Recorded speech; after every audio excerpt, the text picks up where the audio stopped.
na kinagagalitan nyo sa social media, sampahan nyo sila ng kaso. Pero para gamitin ang pwesto nyo bilang congressman, ha, para ipahiya, gipitin, at ikulong yung mga bumabatikos na vlogger sa inyo, ibang usapan na ho yan.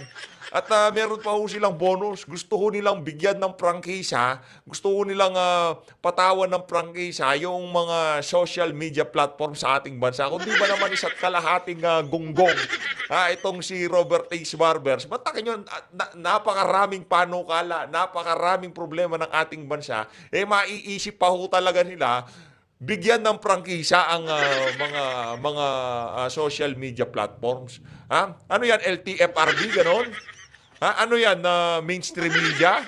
Meron ho bang ginagamit na karsada itong mga ano na to, mga social media platform na to? Meron ho bang ginagamit na airwave?